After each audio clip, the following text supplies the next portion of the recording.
Weirding Way Media.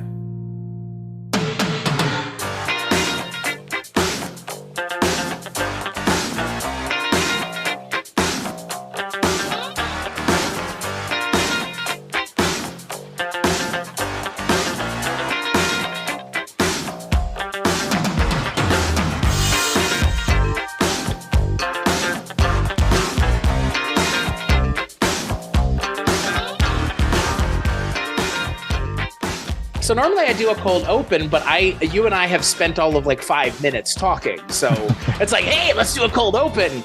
Friend? Question mark?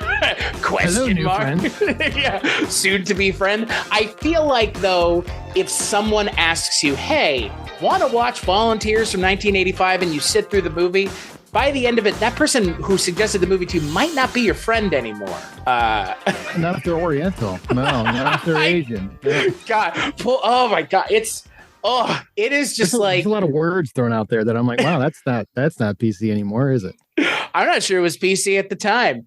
Ladies and gentlemen, if you are listening to this episode of the Culture Cast, then you know we're going to be talking about 1985's Volunteers. I am still the host of this show, Chris Stashu, much to the chagrin of many, but I am joined by a first-time guest and a podcaster in his own right. He is the host of the Hollywood Outsider podcast and a film critic, which is, what we all call ourselves because that's what we do sitting here talking about film. Your friend and mine, Mr. Aaron Peterson. Hello. Hi. I'm on Rotten Tomatoes. Does that count? Like, does that give me any extra validity? Or that counts more than, I think so. There was a time where Rotten Tomatoes was like the dirty word of the industry. And now I think we've kind of like cooled off on it. So probably okay to start saying that now. They're not rounding people up like they used to and shooting them in the head for being on Rotten Tomatoes. You remember that, not anymore. Right? Not anymore. I was hiding a lot. The Rotten Tomato raids of 1985. Jesus, you don't know what you're talking about, film critics. You don't know films. All right. Famous last words.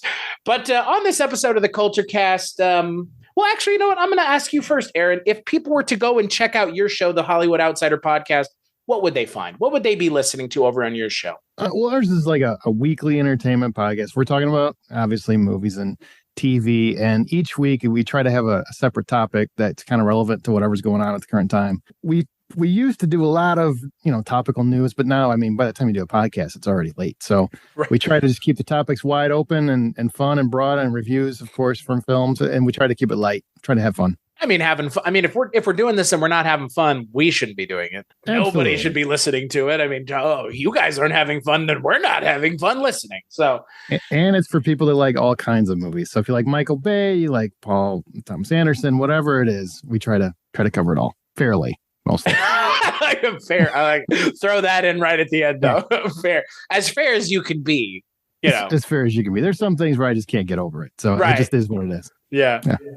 No, I hear you. Yeah, there's just some things that I can't get over on this show either. One of those things being this movie. So we're going to be talking about 1985's Volunteers.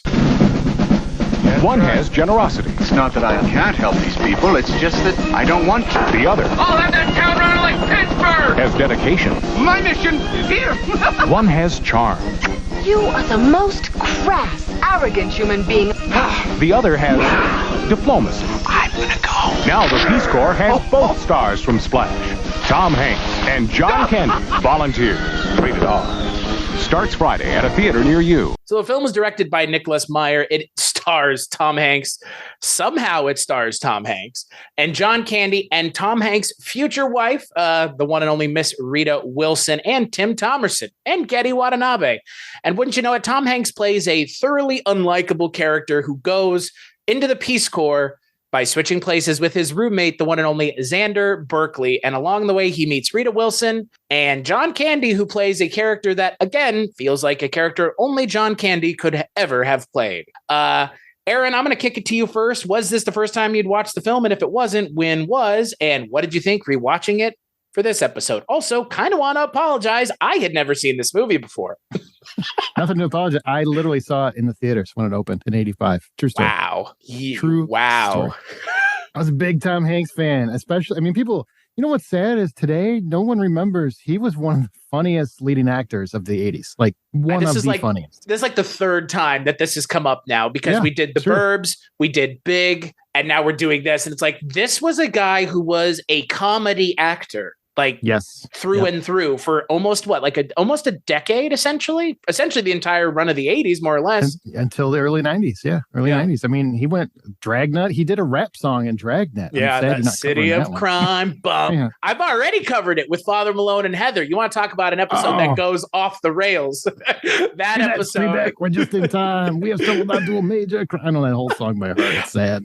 Dan Aykroyd is the best part of that movie, and it's a role that is unlike any other. It's a role only Dan Aykroyd could do, right? You want a side tangent? I don't know if you want a side tangent, but Dan Aykroyd, I argue, one of the best comedic actors to ever work and never gets the credit that he deserves. I agree. He's also like a genuinely weird dude. Have you ever seen the video of him chain smoking cigarettes in a hotel room? He's so weird. Ladies and gentlemen, I'd like to talk to you about aliens tonight.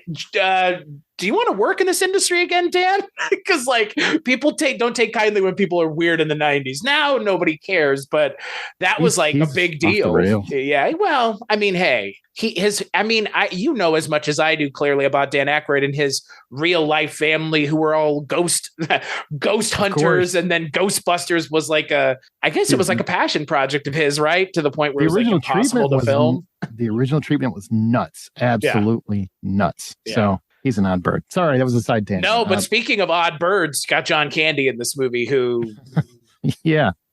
I saw he's basically playing, he's just auditioning for Planes, Trains, and Automobiles here. But this is the I saw it in the theater. I recognized immediately, okay, they're trying for satire. I don't know if you hit satire.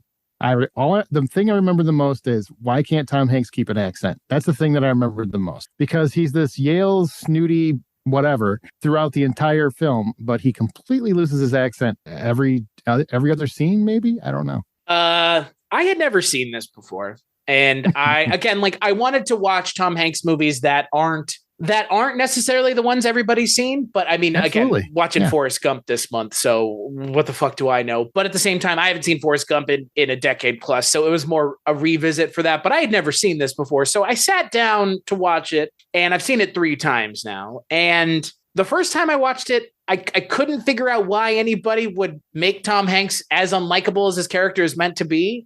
And it's like unlikable. But it's like they realized halfway through the movie, oh, right, it's Tom Hanks. And there's nothing we can do about him being him being likable is harder to do than him being it's impossible to make him unlikable is kind of the issue with Tom Hanks. Like there's extremely. Yeah.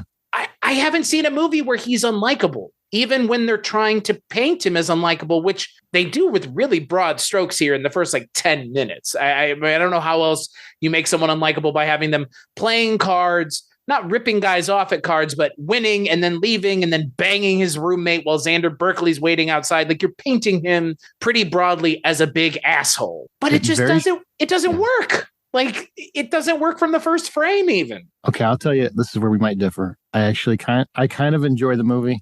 I don't love it. I don't think it's great.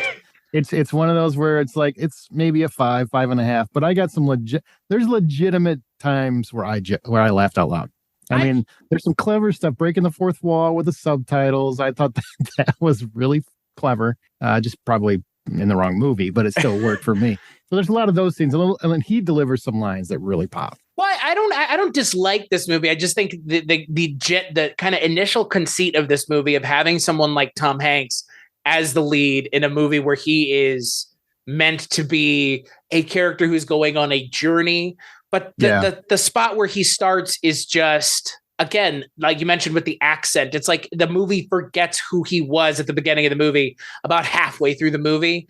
And that's when the movie for me finally started really moving along, is when John Candy gets kidnapped by the communists, when Tom Hanks gets brought into the kind of the big fortress of the black marketeer Chung Mi. Like that's when the movie kind of starts really hitting its stride, which is only about like 30, 40 minutes in. But at the beginning of the movie, it's just like, Jesus Christ. Like, have you guys seen Tom Hanks in a movie before? Like, he's just so lovable and likable, and you're just doing everything you can to make him this kind of misogynist turd. And like, they do drop it pretty quickly into them getting to Thailand. But up until the moment he's kind of off the plane in Thailand, he's just so it's just like somebody doesn't know what Tom Hanks's best qualities are. They're writing against them as hard as they can. Well, I feel like this was his attempt to break his typecast, because I think he had been typecast. And I mean, this was around the time where he's doing Nothing in Common, where he's doing other films where there's a dramatic tinge to him, and he's trying to break free here and there. I don't think this is a perfect example of that, but it's at least showing him trying to show that he can do other things. I agree with you, though. It's difficult to make that man unlikable. No matter, A Man Called Otto is a decent movie, and the whole movie, you're supposed to kind of dislike him as much as you can, and it's really hard. Like, you're not Clint Eastwood, man. You're just not that that guy that we can easily root against and then switch to. I didn't realize that that's the conceit of his latest film. But like, what are a little bit. Why? Just like Tom Hanks. I mean, we've talked about this now several times this month. Tom Hanks is the equivalent of like an American folk hero at this point. Like, he's larger than life. I'm not sure that there are any actors working right now larger than him, visibility wise in the world. Frankly, if you think of American cinema, you probably think of Tom Hanks. If you're international, I would think, I mean, unless you're thinking of like Marvel and franchise stuff, Tom Hanks, I think, has kind of crossed all boundaries, it would seem, as an actor. At least that's my perception. Yeah, he definitely has, especially with his acting. I mean, he's proved time and time again he's actually a fantastic actor, but he also has won audience endearment, which is such a hard thing to capture, especially to hold on to. Because, I mean, The Rock had it for like 5 years, and now people are turning against him. I mean, it's hard to keep that, and he's had it his whole career. And I think part of that is he's held on to that movie star staple of mystery. He doesn't do too much in the public eye. He's not, doing too much against any one thought or process. He's very broad in his appeal. He's a universally beloved icon, which is hard to do. I mean, there aren't many actors that have accomplished what he's accomplished over their career. And to make that switch from absolutely comedic actor, where it's basically like hijinks and ridiculousness and everything, that's the beginning of his career, and then segue into 2 Oscar wins back to back, and then becoming this just revered actor. I mean, that's just unheard of. To the point now where if you were cast in a movie like this now, people would be like, what the fuck are you doing with Tom Hanks? Yeah, And I still want to see it, though. I still want to see it. Well, and that's the thing about Tom Hanks now. I mean, he's just, it's I don't want to say he does Oscar bait roles, but he does high acting. He does acting with a capital A. And I mean, that's fine. But I mean, one of my favorite Tom Hanks performances is Dragnet. Like, I love him in that movie. Too. He's so much fun in that movie, but he's got to be on cocaine, right? Like, he's got to be. I mean, it feels like it. I can't imagine him taking a bump or two, but like that Tom Hanks of my mind doesn't do that. But I mean, more than likely, probably was. I don't know. You can't be as chill as Tom Hanks without hitting the weed every now and then, right? Like, he's not. Yeah. And you know what? He's an interesting guy. I mean, he is, because then genuinely, I guess he's a real good person too, which we've kind of talked about this month as well. And like, I'm assuming you haven't heard anything differently than I have. He's like a good person, I think too, which is even wilder to think about. I mean, they always tell you, never meet your heroes. And there's a reason for that. And there's probably like 2 or 3 actors where I please God, don't have any, or please whoever you believe in, whatever deity you believe in, don't make Tom Hanks a bad guy. Just don't have some secret child dominatrix club or whatever the hell some of these Hollywood guys have. And him and Kurt Russell, I mean, those are the 2. Let's just keep them golden. Let's keep them golden. Yeah. Kurt Russell too. That's that's another fair one. Yeah. What about Ed Begley Jr., huh? Is that another one? I could see some weird shit in his closet. Jeff Goldblum, maybe. What about him? He absolutely has got some weird shit in his closet. Something's going on in his house. Yeah. He's got a rubber room. Yeah, right. It's Jeff Goldblum's Red Room of Love. It is. I do wonder, though, because, I think this movie starts working when Tom Hanks is able to be charismatic and charming. I want to know why they didn't cast Dan Aykroyd in this movie as the Tom Tuttle role, because that feels like a Dan Aykroyd role. That like unhinged energy is just, and like that weird thing where all of a sudden it's like the next scene, John Candy gets captured. And then the next scene, he's a communist. Like it works for John Candy kind of, but if I imagine the other actor in my head, Dan Aykroyd, I just think he was probably too old at the time. I think Aykroyd in the 80s would have nailed that for sure. I think he would have nailed it. But on the same token, I mean, it's a reuniting of Splash, and it's bringing those two, because those two had that big hit. So I think they got along well, and I've never seemed seen like a Splash. natural mesh. What? Yeah, I know. What?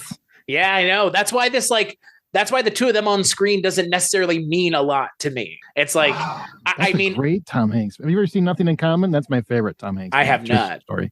Oh, it's absolutely fantastic father-son comedy drama. Interesting. Is he the son or the father? Tom Hanks is the son, and it's Jackie Gleason is his father. Oh, okay. They've never gotten along, and now his parents are getting a divorce, and he's got a career, and he's trying to juggle. It's really where he started to tackle both heavier drama, and it's a great film. Interesting. I don't dislike John Candy in this movie. I think my issue is just like the role John Candy is playing. I mean, again, written to be kind of unlikable, right? Sure. Yeah. Again, there's not really there is a villain in this movie, but again, like it's the writer. The writers of the film are the fucking enemies of the film. I mean, Tim Thomerson is meant to be the villain of the piece, obviously, or I guess Chung Mi is. But again, like I would agree with you that the script feels really all over the place. Just more than anything else. I mean, Tom Hanks, John Candy, Rita Wilson, all fantastic actors in their own right. I mean, everybody in this movie is. It feels like, to your point, you kind of mentioned it at the top of this, it feels like they wanted to be satirical. And they do hit it. They do hit it sometimes, but I don't think they hit it with enough frequency to call it a success. Yeah, I mean, when I say I enjoy it enough. It's just like a matinee. It comes on TV. Okay, I can stop and watch it. It's not one where I would recommend it to friends. If you want a good Tom Hanks movie, we've talked about better ones, but I don't think it's awful either. I think it's enjoyable enough, but I guess part of it is you watch it through today. I mean, it's hard not to watch it through today's lens, right? And there's a lot of caricatures, I'm trying to phrase it nicely, that are, teetering on offensive, I think, in many respects. And now some of it can be funny because, they're taking the piss out of certain things, but some of it is just plain offensive. So. Well, and, obviously, anytime you have characters that are white going into Southeast Asia in the 80s, it's ripe for what is it? The white savior complex. Well, and also turning the R's into L's and, all of, I mean, they don't do it a whole lot in the movie, thankfully, but they did do it though. They did do it. Scenes, yeah. Like when they go and visit Chung Mi, I heard him do it a couple times and I was like, oh my God, movie, like for fuck's sake, really? Well, I mean, again, like you can mine comedy without it. At that time, it wasn't as big a deal as it is today. I mean, so they didn't see the offense that they should have. Yeah. Well, I mean, look, you have Getty Watanabe in the movie kind of doing. He's great, but he's kind of he's part of it, right? He's part and parcel to all the things that are going on, but he ends up kind of being my favorite part of the movie just because he's so endearing. I feel like, but again, it's just him though, as an actor more than anything else. Like him and Rita Wilson are the most likable characters in the whole movie. I mean, he's always there trying to save Lawrence's life at all. He's when the assassin is basically trying to take Lawrence out and he's totally oblivious to any of this because he's just thinking about making some love. And he comes jumping in left and right, trying to save his life. I mean, that's a friend right there. That's a best friend. So Tom Hanks and John Candy and Rita Wilson get to a small village in Thailand, and they're tasked with building a bridge to the other side of the river, which that's a spoof of like half of these like movies that were coming out in, the quote, the high time of epic films. I mean, it's trying to have this epic feel to it, right? Especially the way the bridge is shot and the way they shoot the building of the bridge and then the destruction of the bridge. Like it feels very much part and parcel with a movie being made and a kind of movie that just isn't made anymore. And I appreciate that that's what they were going for. But again, the success of that is, I think it's more successful than some of the things are in the movie. I don't think the movie is poorly shot. I don't think the movie is poorly acted or cast. I think it's poorly written. I think it's just kind of this bizarre, convoluted script of you send Tom Hanks and these people to go do something. And in the meantime, obviously, we have these other machinations going on with the Americans and the communists and the black marketeers, but it never feels cohesive. It never feels like one cohesive story. It feels like all these other things going on. Yeah, and when John Candy, Rita Wilson, and Tom Hanks are on screen together, that should be the time where the movie really like hums along. And for whatever reason, Tom Hanks's character and John Candy's character never feel like they, I don't know, like even by the end of the movie, Tom Hanks and John Candy, like I don't believe that those characters would want to have anything to do with each other. Absolutely not. That makes me, I agree with you 1,000%. I don't understand. Here are three things I don't get. I don't understand why Giri Watanabe is following him around because he's really treated him like shit most of the movie. Rita Wilson, why do you love him? Why does he love you? When did this happen? You guys this came out of nowhere. It just like went to 0 to 60 like that. And okay. I guess because he's got a bar. When you own a bar, that's because he's the only white guy in the middle of nowhere that's not John Candy. And John Candy's a fat schlub, so she could never love him. I mean, I don't know what other reason other than he's literally fucking insane and a total Boy Scout, but like, you know. Yeah, you're absolutely.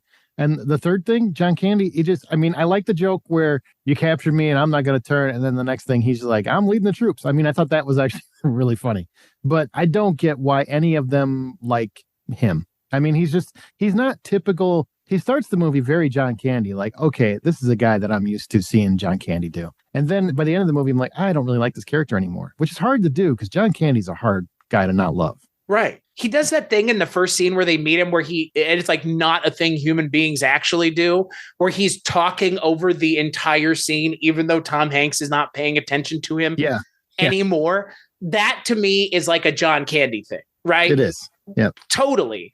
And like, that's the only time in the movie where I'm like, that's John Candy. That's the John Candy bringing John Candy's energy to the role. Everything else is just like anybody else could have done this, like gets into the jungle and goes crazy bit. I mean, again, like anybody we see, well, I am better. And it's not like it's a really creative story beat. I mean, Jesus Christ, Apocalypse Now.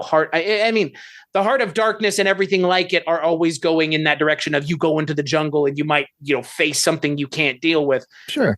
And John Candy's character, I guess, is the personification in this movie of that. But to what end? By the end of it, he just goes crazy, I guess. Like, and I think that's the play that they're trying to do. That's why, I say it's satirical. It just doesn't hit the beats they're trying to hit. Because Nicholas Meyer directed it.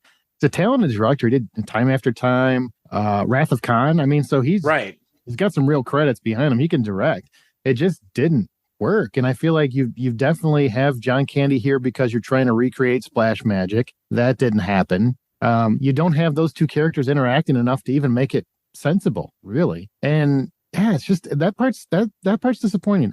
I feel like this was a movie that's almost made like how movies are made today, where the screenplay wasn't done when they showed up and they just started writing on set. I mean, it feels like it because, again, it feels so rudderless as a movie. And you mentioned, Rita Wilson and Tom Hanks's quote romance unquote. It literally is one scene she hates him, the next scene she doesn't.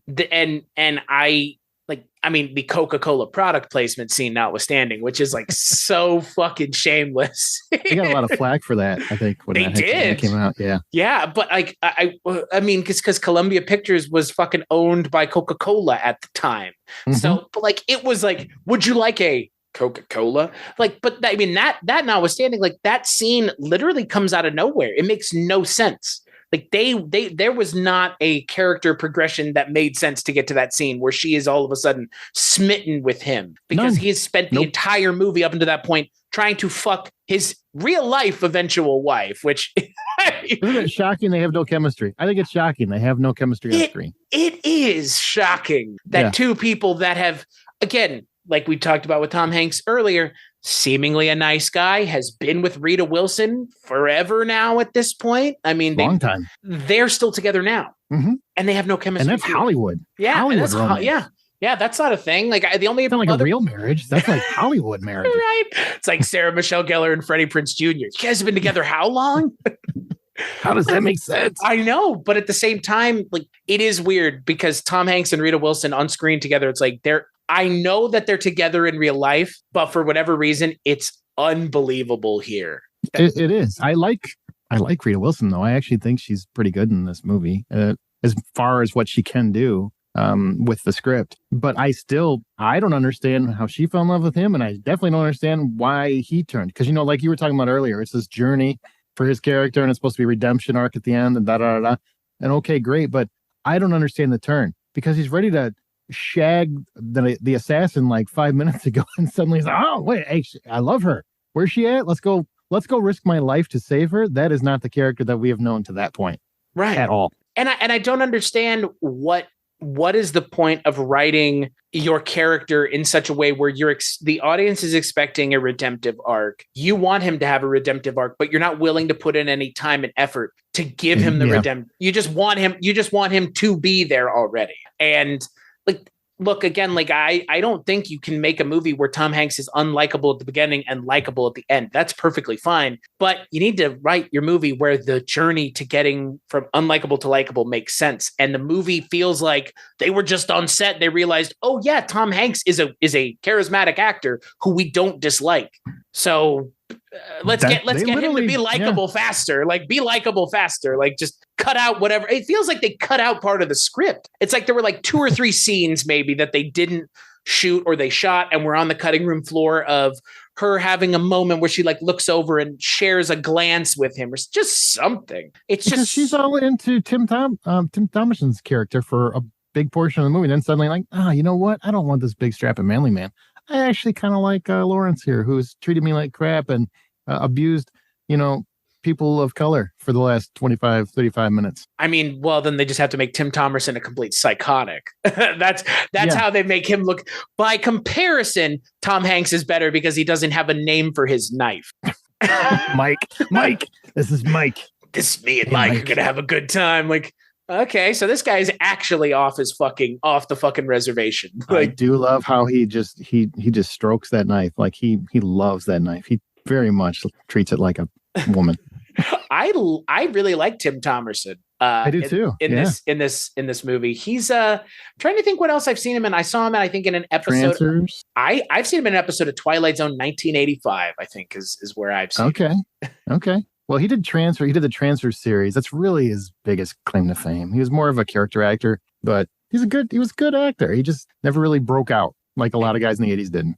I mean, he's good here. He's intimidating here. He's physically intimidating. He's a big dude, I guess, or he's shot to be a big dude. He looks like a big dude. I'm not sure he actually is a big guy, but he's not a big guy, no. But right. he is imposing. He's very much got that Stephen Lang. Yes, vibe, where he's just kind of this grizzled old guy who looks like he could probably kick your ass without blinking. And the funny thing is the Tim Thomerson thing. I saw him in on Twilight Zone. I'm pretty sure he's playing like a comedian, like a stand-up comedian. Mm-hmm. So do you know what I'm talking? Do you know what I'm talking about? Funny. Yeah, he's a funny guy. Yep. He is. And honestly, when I saw that he was in this, I was like, okay, so he's gonna bring some comedy to it, and he does. It's just it wasn't what I was expecting. That is very much not the role I was expecting him to play. But I think he's really. I mean, it's a really good role, and it totally works in this movie. It's just it feels like he is in a different movie. I mean, that can work. If he's coming in to be this disruptive force into the narrative of the film, and he kind of is, but his character verges on being from a different kind of movie altogether. I think they're all in the wrong movie. I think none of them are in the same movie. I can tell you that. Like none of them seem like they're in the same world.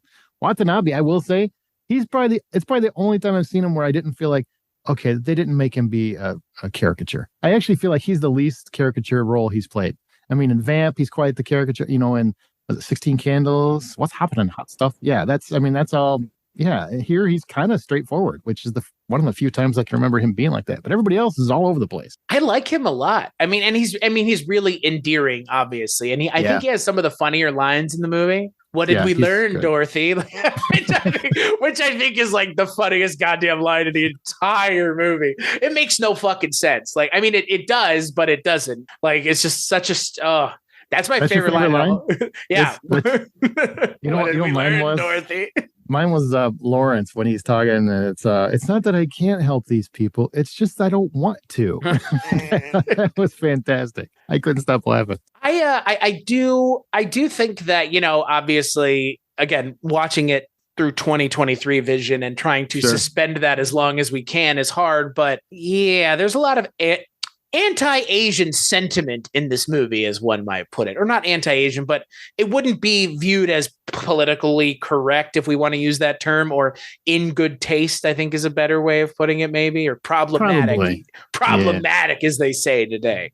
It didn't go as far as I thought it would go, but it kind of pokes at it. It wants to have fun with it, which I get, but it feels like there was other directions to mine the comedy. It's a very low-hanging fruit. It is a low-hanging fruit. I do think they are trying to also do kind of both sides too. So I mean, the villagers and whatnot, they're treating fairly respectfully, but everybody on the opposing forces, they're mocking pretty heavily. I mean, even the leader with his ridiculous toupee, which I love when Tom Hanks makes fun of his hair. I mean, or if it's toupee, I hope it is. I don't feel bad about that, but just making fun of his hair and things like, I mean, just all those little things. And time is money and all that part. I mean, mocking his accent a little bit. There was they made fun of the opposing forces more than they did anything with the people they were supposedly helping. Right. Well, and that is the thing I appreciate, because that's, that is the easy direction to go. It's like, well, they're in this village and, oh my God, they're eating weird things. And, go the Indiana Jones Temple of Doom route and have them eating wild things. And Tom Hanks, going off and puking in a bush. They don't do any of that, thankfully. Yeah, they wanted to. I'm sure I'm sure they did, frankly. I wouldn't be, I don't know, I wouldn't be surprised. But I do find it kind of strange. And again, it kind of feels like it gets lost in the film pretty quickly that they're in the Peace Corps. It feels like, because they make such a big deal of it at the beginning with Xander Berkeley. And he's like, I'm going to the Peace Corps. A very young Xander Berkeley, might I add. Jesus. I didn't even recognize it. I love 24, but I did not recognize that was him until after. And I'm looking at the cast list. I'm like, that was Berkeley? He had hair. This was what, 85? He was born in 55, so he was 30, just smack on 30 at the time. But they make such a big deal out of the, it's the Peace Corps, we're going for the Peace Corps. And then there's just the three of them, and that's it. Like, what? The Peace Corps didn't send a lot of people at the time. And I think they endorsed this, if I remember right. Like I think the Peace Corps endorsed this movie, I think the guy from the Peace Corps read it, and they No, he wanted a bunch of stuff taken out. They didn't take any of that stuff out. And then I think the Peace Corps ultimately still endorsed them or something like that. If I remember the history right, I could be wrong. So God, why would they endorse this movie? Makes people interested in the Peace Corps, maybe. I mean, I don't know why, because they did nothing to help those villagers at all. In fact, they built them a bridge, or made them build a bridge, and then blew it the hell up. So it's like, what did you do? You were there this whole time. You did nothing. Absolutely nothing except cause some chaos in their village. Well, I wish there had been a little bit more of an inkling of an idea of kind of the underpinnings and kind of the sideways machinations going on, because that comes into the movie so late, where it's like, okay, we're going to, now that the two sides are connected, we're going to use it as a way to move the opium from one side of the bridge to the other, or, I guess allow the Americans to get from one side. It's never even made clear what the hell's the point of the bridge is. They could have just, why didn't they just have somebody else build the bridge? I just, why all the secrecy? Why all the Peace Corps? Why all of this? This seems like the most inefficient way to do any of this, even by our government standards, who Tim Thomerson is supposedly working for. Yeah. And here's the thing that drives me nuts about this plot, and I use that term loosely, is You've got this tyrant has this giant castle and has all these men. So he can easily just walk over there and say, you guys build a bridge, and make them do it, as opposed to manipulating Tom Hanks to do it. I don't understand that plan. I mean, time is money. He has a literal villain's castle, like a castle up on the hill that there's a road to, like Count fucking Dracula. He has a castle. Yeah. It's almost like it couldn't even it's like it couldn't exist 5 minutes from where our characters are, because there's no way they wouldn't see it. Like, but we got Tom Hanks got there, like Lawrence got there, and Chung Mi like meets with him, so obviously he could get to the village and just make them build the bridge. I don't understand why we need Peace Corps to do it secretly under the down low. Why the CIA is what the fuck is this? What is the point here? That is ultimately my biggest issue with this movie is, what is the point of any of this? This is not how you write a movie about the Peace Corps. This is not the conflict in a Peace Corps movie. I mean, I guess it could be, and maybe they're commenting on the United States meddling in affairs of other countries all over the world at the time. It's not like we've stopped, but again, like, maybe that's what they're going for, but I'm not going to do the work for the movie. It's not my job. It's their job. It's not. And I feel like the only argument that one could make in terms of the story they went with is that America and Chung Mi wanted the Peace Corps to be involved in building the bridge so that they couldn't be looked at as they were the ones responsible. I guess that's possibly because they were both going to use it for nefarious reasons, right? And it's all about the opium and da-da-da. So I guess that's the only way you could spill it, but I still think it's stupid because it's not like reporters were on site. Who the hell's going to know? Right. Some little Thailand village in the literal middle of nowhere. Like, it almost feels like Tom Hanks and John Candy and Rita Wilson's characters are just in the way more than anything else. Like, Tim Thomerson could just show up and be like, do this for me. Point a gun at them and be like, or with his knife and be like, I'm going to kill you if you don't do this. Like, all right, we'll do it then. He does. He just pops up out of nowhere like he is Dracula. So. Right. But I mean, like, if he wanted them, like, just like Chung Mi, he could just get them to build it for him. He has the means. He could just be like, I've got all my troops here that are coming anyways. Just build the goddamn bridge for us. We don't care. Do it. And then when it's done, we'll leave you alone. That is just forced circumstantial. It's all it is. It's just like, none of it makes sense, and it's just things happen to drive the like. Why did you take Rita Wilson back to the castle? Why did you drug her and take her back? There's no reason for that other than I guess you like her a lot. Sure, but it just causes more problems that don't make any more sense. And well, and you know what I think the way to kind of maybe fix this movie, or at least kind of maybe correct the narrative lacking, is make it so that Tim Thomerson's character essentially Shanghai's the R3 main characters away from the Peace Corps. So it's like, to the effect where, like, at the end of the movie, it's like the Peace Corps people show up and they're like, where were you guys? Do you know what I mean? Where like Tim Thomerson like takes them just because, like, I need 3 kind of patsies to do my work for me. So he's there waiting for them at the airport, and the actual Peace Corps people are off to the side. And then it's kind of like, well, they've gotten themselves into something that they need to get themselves out of by no fault of their own, more as opposed to like, this is where they were supposed to be. This is what they were supposed to be doing. And all these things were happening at the time anyways.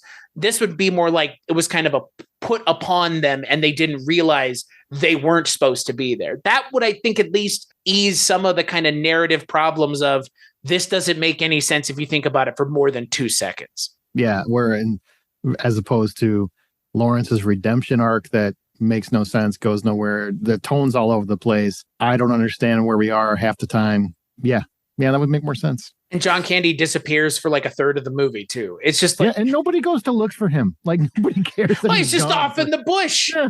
That's how little they like him. That's how much they dislike this man. As they're like, he might be dead, but who gives a fuck anyways? When he finally comes back, and he's undercover or whatever, and Tom Hanks just sees him and just has a look of disgust, like, thought we were done with you. He pops out from behind a tree, literally. Yeah. He just goes, hey, everybody, I'm back. It's like, wow, I guess we didn't have a better way to write him back into the script, huh? Just in the script, in walks John Candy from stage right. Like, okay, like, I guess. I don't know. Like, it's not often that I have a complaint with a movie that is almost just the plot entirely and just the narrative that the story builds, because most of the time it's minor things, but this narrative almost from the start feels doomed to just not waste our time but have ultimately nothing to say. The conclusion of this movie is I didn't believe anything. He's a changed man. He's changed. He's a changed man living in Thailand. Yeah, and he's got, I assume he'll have a Asian accent soon. I mean, he can't keep his own. Oh my God. Yeah. You mentioned it, but let's talk a little bit about Tom Hanks's accent. What the fuck? I liked it at the beginning because he's definitely coming across as a Yale snob, upper class. I'm better than you. But his it's just dad that is literally George Plimpton. His dad is great. literally George Plimpton. I did read that he modeled a lot of his accent on George Plimpton himself. So I mean, I think he's trying to mock him and mimic him in the same breath. But he kept forgetting who he was at various points in the movie. I mean, when he went to Thailand, he just didn't have to do the accent anymore. They didn't know. Sure, but it does come up and back. It like comes back and forth. It does show up every now and again. I'm like, what? So do we have it still? It's kind of like watching. It's like watching Kevin Costner.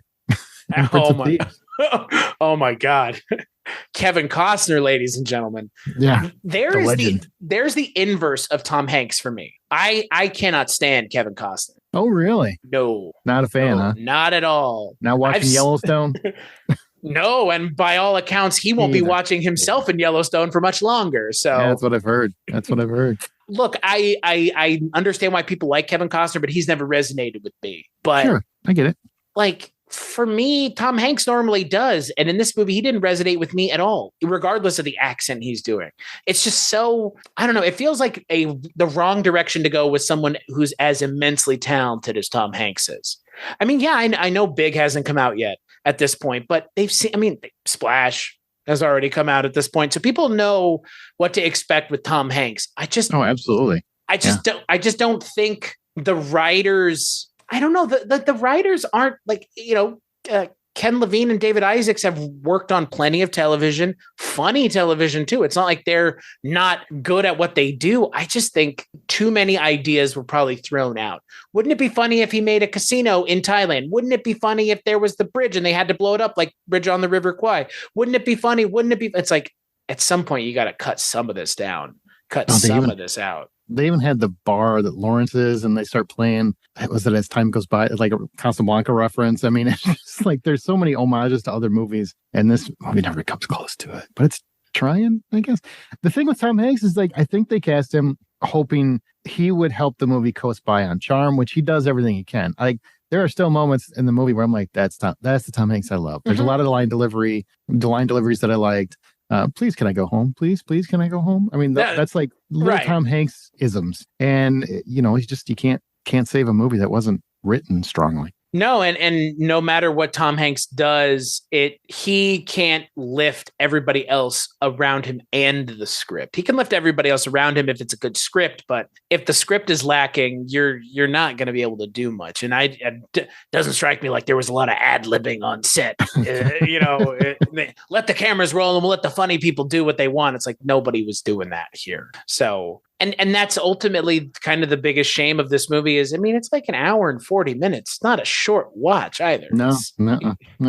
If it were an hour and a half, maybe I'd be sitting here and going, well, it's still a Tom Hanks movie and it's still funny, but you could watch Dragnet. I'm assuming Splash is so much better than this, right? I mean, it has to be. Oh, Splash is fantastic. It really is. And it's also heartwarming. It's a romance. It's comedy. I mean, it's very good. I don't hate this movie. I don't dislike it. It's enjoyable enough. I see so much more potential in what it could have been. It could have been really interesting, really insightful. You could have given me some kind of glimpse into real Peace Corps life instead of whatever this was. Well, that's what I mean about like them being taken away by the Peace Corps. Like if they're going to do this anyways, why actually pretend that it's the Peace Corps? Like, sure. Why not just have it be again, a bad movie to quote, but Meet the Deedles does something similar where they're like, they show up and they're supposed to go to this reform camp and they go with the wrong person and, and all this crazy shit happens. Like that would be a way.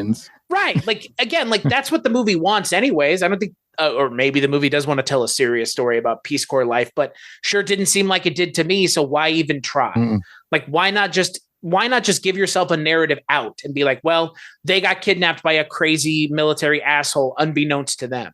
Because it kind of feels like it anyways. They just go off with Tim Thomerson. Like everybody else leaves and they're just like, all right, well, we're going with this guy. The three of us. Well, there was a plane full of people and just us three are going with him. Like I said, I think they were trying to be a satire. I think Nicholas Meyer has a better handle on drama than he does comedy. And they just kind of got over their head. They cast at the time, two very comedic actors. And then didn't give either one of them anything relatable to what they were successful for or known for to really jump off of. Well, and John, I mean, the role that John Candy was wasted. He was wasted. Well, that was the role that John Candy is doing could have been the other saving grace of the movie if they had thought to include him in the movie. Yeah.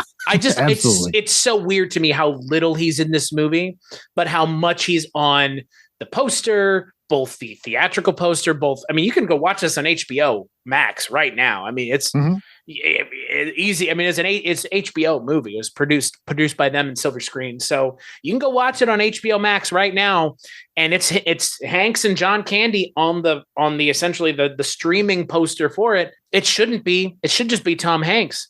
Like, of all the things with this movie that really are the problem, the fact that it's a Tom Hanks movie where he's meant to rely on and bounce jokes off of someone who is as funny as John Candy is, and they don't even want to do that. They don't have. It's more Tom Hanks and Gedde Watanabe, which is fine. It ends up being that Gedde Watanabe is almost, one might say, one of the better parts, if not the best part of this movie. But you can't help but wonder, if John Candy had been in the movie more, would that have just been the case with his character? It could have been. Watanabe, like, I feel like he doesn't get enough appreciation overall, but this definitely showcased. I mean, the guy's talented, and he was a good comedic partner to Hanks, because when they're in a scene together, I feel like the movie works better. I really do. I really feel like a movie works much better when those two are together, playing off of each other in different ways. I agree. I mean, he's not childlike, but he has that kind of innocence. Yeah, that Tom Hanks's character doesn't have. I mean, again, Tom Hanks's character is gambling and he's kind of lecherous and, again, not inherently likable, I don't think, throughout most of the movie. But Gedde Watanabe, from the moment you're introduced to him, he is written rather innocently as a character that you're meant to resonate with as the audience. And I think it works. Why have John Candy in your movie then? Like, absolutely. And when you want to know, this is back to the beginning of the movie.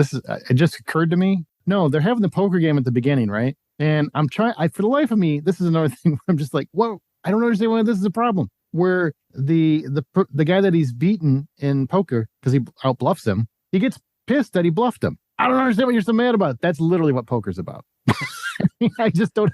It was one of those scenes where I'm like, why is he so mad? I mean, he just obviously has temper issues. He should not be playing this game at all. All they needed to do was give him one line where he's like, "You can't leave after one hand like that," and then it would have made sense. Yeah, one of those. Yeah, right. You got to give us a chance to win our money back. One of those things. The Sopranos thing. It's like, oh, you're leaving now before I can win my money back. No, instead and that's the thing. Like, even the setup is kind of hokey. Like, I would like to believe that his father would not get him out of a tight spot, but judging by the way this character is, he's been gotten out of tough spots before, and maybe this is the final one for his dad, but George Plimpton doesn't act as exasperated, and also, like, the threat level at this point is the guy is in your house offering to beat the shit out of your child.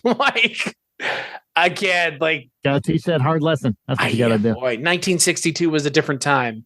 Also, that's the thing for me that I have a hard time wrapping my head around. This movie takes place in 1962, everywhere but in the jungle. You know what I mean? It feels so anachronistic. It's so weird.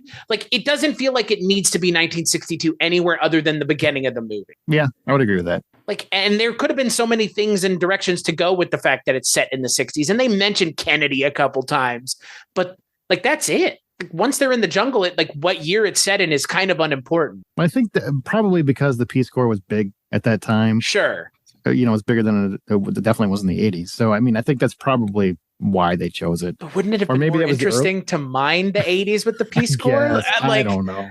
I mean, I'm trying to help the movie out. I don't know.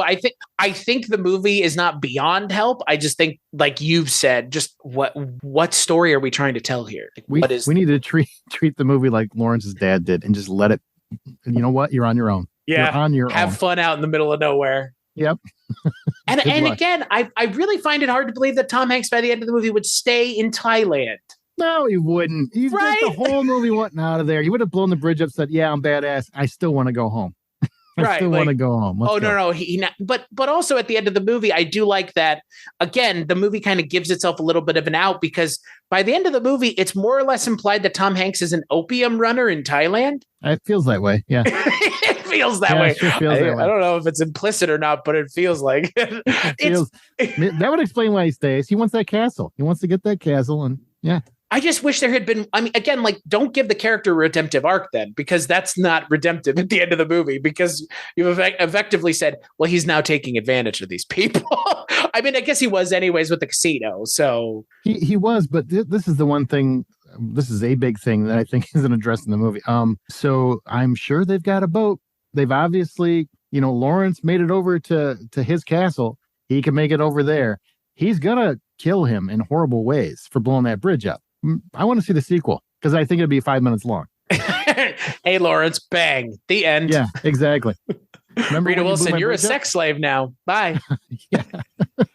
Volunteers 2, 5 minutes. I mean, I don't get. It's like the CIA. Tim Thomerson's still alive. Chung Mi's over there. He's still alive. So they can easily just come on over there and kill him whenever they want. Yeah, the ending should have been more like Tropic Thunder. Like these people are getting away from two forces. Get out of there. Yeah, it's hard to look again. The ending almost is just like the movie throws its hands up and says, "Whatever, didn't matter anyways." We're out. They found love. We're out. They found love in the Thailand jungle, folks. Sure. And again, him staying there is one thing, but you could not convince me that Lawrence or Tom Hanks and Rita Wilson are any reason to be together at the end of the movie. She would have just been like, "I'm out of here." That they're married in real life anymore. Like I totally don't believe it anymore. She's his beard. That's what it's got to be. Oh, that's where it is. Tom, there is a secret Tom Hanks story. We just don't know it. I'm glad I watched this movie, but man, not a classic. Not a Tom Hanks role. I think anybody is going to say this is my favorite Tom Hanks role. Oh, put Nothing in Common on your list though. I think that's a great film.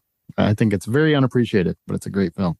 What? So that's kind of how I've been bringing these episodes, at least towards the end, to a close. What other than that movie, kind of wax poetically about Tom Hanks for me? Tell me your thoughts on Mr. Hanks. I think Tom Hanks. It's funny. I actually like his earlier career better. I prefer the 80s, early 90s. I feel like he really took some chances. Well, he had such impeccable comedic timing. I mean, Bachelor Party, Splash, Big, Nothing in Common, The Burbs.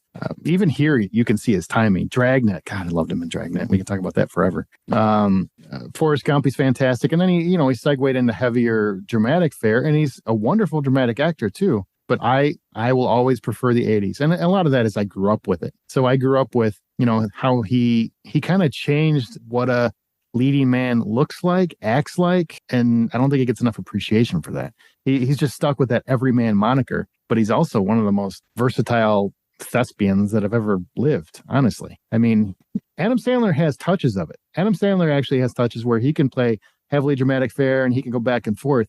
But Tom Hanks is seamless. I mean, you go look at Philadelphia, you go look at Dragnet, you look at Forrest Gump, and not one of those performances seems anything similar. Where with Adam Sandler, Uncut Gems feels like his other roles, they just took the jokes out. So it's an impressive feat. Tom Hanks is a masterclass in acting for the most part. I agree with you 100%. I've mentioned this before on other episodes. I'll mention it here. I forget that he's Sheriff Woody. That's just like, you know what I mean? Like that's the role that I grew up with Tom Hanks. And he's just like, it's not a role. Like it's just, that's Sheriff Woody is Tom Hanks. I just often forget that because he's just so good and it's just so ubiquitous and he's so good as that role. But yeah, I mean, again, I didn't grow up with Tom Hanks as a comedy actor. I mean, I grew up with Tom Hanks as effectively a voice actor more than anything else, but that's interesting. Right. Like, again, like Sheriff Woody is my entry point for Tom Hanks. I was 5 years old when that movie came out. So now that you're going back and you're kind of rewatching it, like, do you have a different appreciation for him and what kind of actor he was before he is today? I mean, so that's the thing. I've seen Dragnet since I was at least 16. Like it was a movie I remember getting. Do you remember this service where you could like send someone else your DVD and then you could get DVDs from other people? I don't remember what the hell it was called, but it was around the time of like OG Netflix, but it was like someone took the Netflix model and was like, if you have a DVD that someone else wants, you can send it to them. And if someone else has a DVD that you want, they'll send it to you and you keep it. Sounds like eBay. Right. But it was like all it was like pay for the shipping. Like you're not paying. I think I remember something about it, but I don't remember doing it. Right. But I remember getting Dragnet through that and watching it a lot. And I don't know why. I don't know why that movie resonated with me so much. But great movie. Right. But for me, like Tom Hanks, it's like that one singular comedic role. And then all the other stuff I had seen him in afterwards, like Catch Me If You Can or The Polar Express, or again, another role that I think everybody's asked me, are you watching Castaway? It's like, no, I'm not watching Castaway. I've seen it one time and I have no interest in revisiting it. Me either. But it's one of those things where Tom Hanks has been like fucking everything at this point. Saving Private Ryan. Oh my God. He was in the Da Vinci Code. Yes. Well, I wouldn't put that at the highlighted list, but it's completely unlike most things he's ever done, really. His hair sure was. And I mean, I again, like I know that people may not like his more dramatic stuff, but his more dramatic stuff has carried his career through 2022, 2023. Like that's what he does now more than anything else. It's too bad. That part's too bad. I wish he would do more comedic. I still would watch another Dragnet movie, even though they're older than dirt. I'd still watch it. Well, and that's why I like those Da Vinci Code, Angels and Demons, maybe not the third one. Those were so atypical for Tom Hanks. Yeah, they were. Like, in what, 2006 Da Vinci Code comes out, like he's right in the middle of doing all of his, Charlie Wilson's War and The Great Buck Howard and all these just like real movies about real people and their real lives. And it's like, okay, again, nothing wrong with it. It's just, he's such a good actor and he does have range. And it's just weird that the range is limited. He doesn't go and do full comedy anymore. No, he doesn't. Like, I can't even remember the last time he did something that was close to a comedy. Otto has moment. No, it's not. It's a comedy drama, but there's a heavy drama. I mean, it's a lot darker than I thought it was going to be, but he definitely has humor in it too. But it's like that cranky humor. It's kind of like Gran Torino kind of humor. What the hell is the movie that I would keep joking that a man called Harry and Tonto? That's what that movie looks like. Sure. Yeah, a little bit. Yeah, it's a man and his cat once again. It's a good movie though. It actually is a good film. I was pleasantly surprised. I thought it was going to be. It's a Tom Hanks movie. How bad? I mean, again, even with Volunteers, how bad is it? Like, yes, even his bad movie, even Money Pit. I don't like Money Pit, but I still would watch that over so many other. It's still not bad. It's just not good. What about Mazes and Monsters? I wouldn't watch that one. Okay, that's probably bad. That's shit. I'm watching that one later this week. I'm so sorry for you. I hope you can pull through. You know what? And then go watch the new Dungeons and Dragons movie. I think that'll probably be a lot better. I like how this is not going to be the low point of this month, I think, by any stretch of the imagination. Not if you're watching Mazes and Monsters. That movie sucks. And again, like not even him. It's not him though. He's not the problem with that. It's right. The movie. And again, to be fair, that movie only it's like Volunteers. These movies are only getting mentioned because they're Tom Hanks movies. Absolutely. Yeah. I'm not sure anybody, if anybody else had been cast in Volunteers, I don't think anybody would be talking about. There's so many movies from the 80s nobody's talking about anymore. And I'm not sure people are talking about Volunteers. We are, but that's literally because Tom Hanks is in it. And how far back are you going to go with his collection? Are you going to go back? I think he did like a horror movie in the late 70s or something like that. I think this is probably as far back as we're going. Okay. All right. Wait, probably for the best even. So I think Mazes and Monsters, wasn't that a TV movie? I don't even know if that was I think it was. Yeah, I think it was a TV movie. So that's going to be even worse than I remember. So I do have to ask you, what is a Tom Hanks role contemporary? Because I know the one that you mentioned that you really like is from like what, 86? Oh, yeah. What's a contemporary Hanks role that you're a fan of? What, man? Lately, it's easier to rattle off the ones I don't like. Elvis, I thought was atrocious. I don't think anybody's going to argue you on that one. Jesus, that accent was just horrible. How is it that a movie can have Tom Hanks in it and he's the worst part? That's all I want to know. Like, yeah, I would agree with that. It just, I don't understand it. Road to Perdition. That's probably the one I would go with. Yeah, Road to Perdition. It's not really quite modern, but it's newer. It's the last 20 years, I think. And I thought that was a really unappreciated one that he did. More people should definitely see that, where he's basically, a hitman who gets chased down. And it's a darker role, something he doesn't normally Play, which was nice. Finch on Apple was pretty good. If you ever saw that one. I haven't seen either. I mean, Road to Perdition has been on my list of things to watch forever. Great film. Like, it's worth watching. It's worth making the time for. It's based off of a graphic novel or a comic book, right? I mean, this is like completely atypical for Tom Hanks, even. So nothing about that role it says Tom Hanks, and I'm actually really surprised that he made it. And it's got Daniel Craig in it too. So I mean, it's a good cast. It's a great film. And Jude Law and Paul Newman. Yep. Jesus Christ. Yeah. Honestly, I'm kind of disappointed that I didn't pick that movie, but I know it's a good role. I mean, that's the thing. Like, I've never heard anybody say that's a bad Tom Hanks role. So you decided to suffer and go with Mazes and Monsters? No, I haven't heard any. Well, Mazes and Monsters, somebody picked that one specifically. that was not a choice of mine. But that means they like it. Does that mean they like that movie? I think they just want to talk about it. Okay, well, there's stuff to talk about. That's for sure. Well, just like with Volunteers, right? Like, I'm not sure anybody would claim this is their favorite Tom Hanks movie. And if they do, no. God help you. Have you seen nothing else that he's released in the last 30 plus years? Because he's got a lot of movies. Well, and that's the thing. I mean, if you think about Tom Hanks's career, and if he had stayed as the comedic actor, would he have had the success that he has now? That's right. No, he would not have.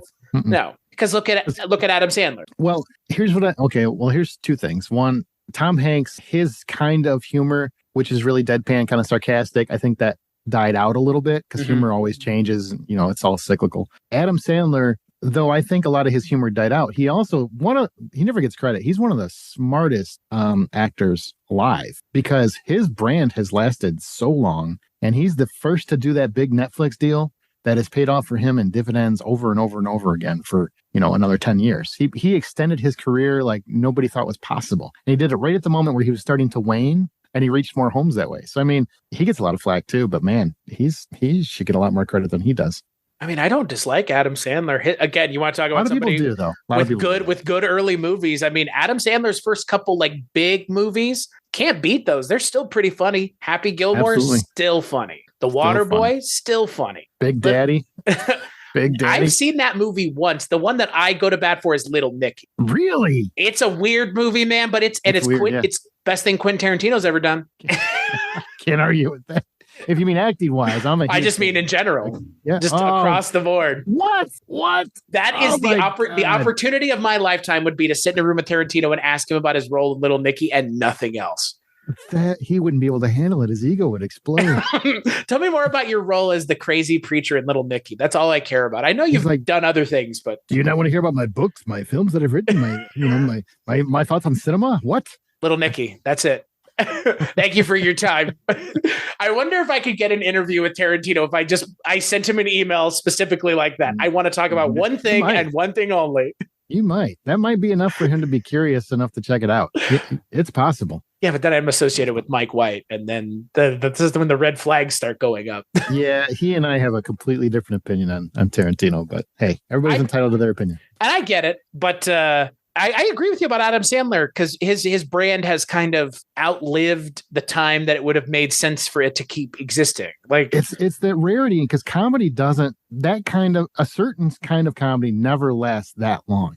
It's always cyclical. It's like 10, 15 years. And then the kind of, it's either goes broader, it goes wilder, it just goes different in some way, and Adam Sandler's been consistent throughout his career. He's been just ridiculous characters left and right. I mean, he's got the same guys with him that have been with him for 25 years, and he's been able to extend his life in cinema that way through that Netflix deal. And it's brilliant, absolutely brilliant. He doesn't get any credit for it at all. And some of his friends have actually made halfway decent movies because I go to bat for Grandma's Boy like nobody's business. Grandma's Boy is actually pretty funny. Hell yeah, it is. It's one of those movies that was successful on DVD and essentially nowhere else. So. And I like some of this murder mystery. I thought was entertaining. I mean, he makes some decent comedies. Makes movies on Netflix that people are watching when they've got nothing else going on, right? Like that's a Netflix movie. It's like, oh, all right, I'll watch Hubie Halloween or whatever the fuck that. You know what I mean? I saw Ridiculous Six, but I mean, again, I don't think Tom Hanks, if he had stayed as a comedian, I don't know what his career would have been. He would have phased out. I think. I honestly think he probably would have phased out. I feel like, and they say comedic actors are typically, those in comedy are great dramatic actors. I mean, look at Robin Williams. I mean, that's a prime example. And it just it's just proven here because he really was a comedic actor for a long time, and then he finally segued to a thespian, like a real actor, and I think that saved his career and extended it by a long time. Yeah. And like you said, I mean, Philadelphia and Forrest Gump, like back to back. And then, I mean, it's Philadelphia, Forrest Gump, and then Apollo 13. And it's like those three things together kind of change your career. Because like if you do one, I mean, if you do just Philadelphia, right, it's like, all right, he did it. All right, he got one. But if he does Philadelphia and Forrest Gump, like then it's a different story. But then it's Philadelphia, Forrest Gump, and Apollo 13. And I think that Apollo 13 was like this. That was the second time he'd worked with Ron Howard again. And it's like a completely different, because Splash has nothing to do with astronauts, best I could tell, unless I've been led to believe it's about something else. Yeah. Mermaids from space. I don't know, maybe, but mermaids. Yeah. Yeah. It's been really fun going back and watching these Tom Hanks movies because, like Dragnet was my point of reference for Tom Hanks comedy, but he is a funny guy. And I feel like Very funny. Person, he's a funny person too. He is. He's an interesting person. I mean, I do feel as he's gotten older, which I think happens with a lot of actors, they kind of, you spend your whole career hearing how amazing you are. So you start sucking up the air in interviews. And I think he's gotten to that point where if you hear an interview, the interviewer never gets to speak because he just talks for the whole time. And oh, really? A little bit. Yeah.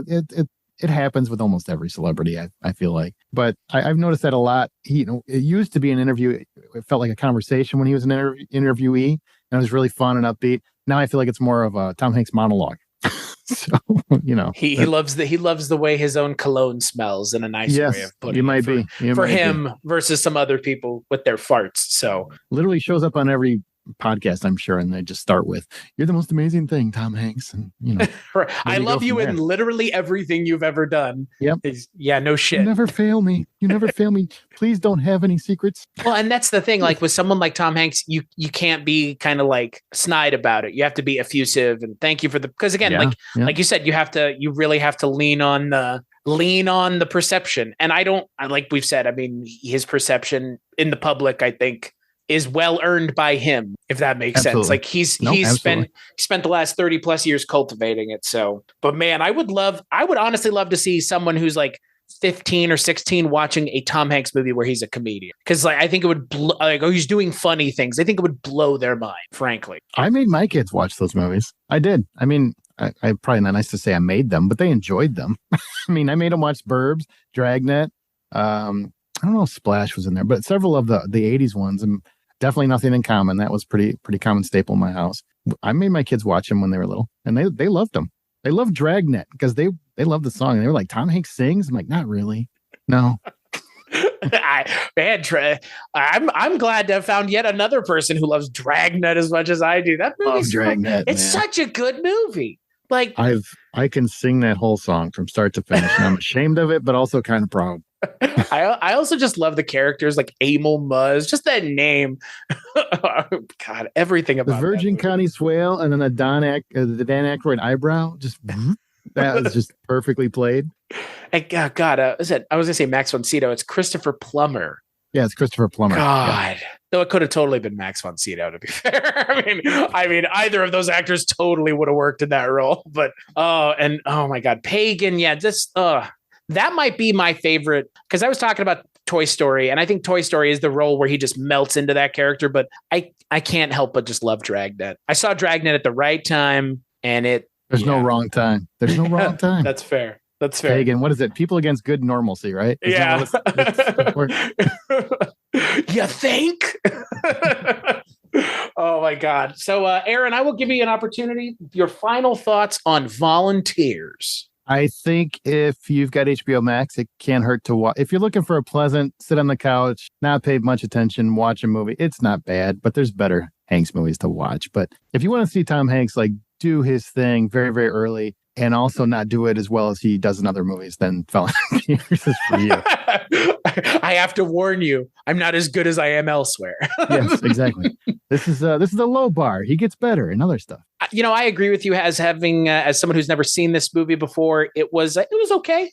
Again, I don't know if I'll ever revisit it, but it helps further kind of define and broaden my thoughts on Tom Hanks as an actor and what he can and can't do and his limitations. Because I think it's interesting to see a movie where the movie isn't necessarily a success, even though the people in it are successful elsewhere and funny elsewhere and do better things elsewhere. And it's always interesting to see a movie that doesn't work because it helps us understand the movies that do. So I enjoyed this movie as much as I could, but I was wanting for more laughs, unfortunately.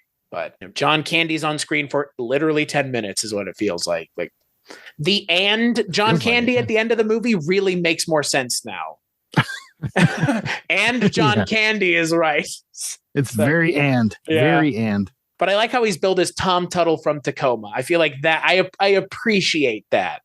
I mean, it's an important. I'm telling you, that whole airplane scene, I swear, is an audition for Planes, Trains, and Automobiles because it feels like that 10 minutes is the same character. It's literally the same character. Never seen it.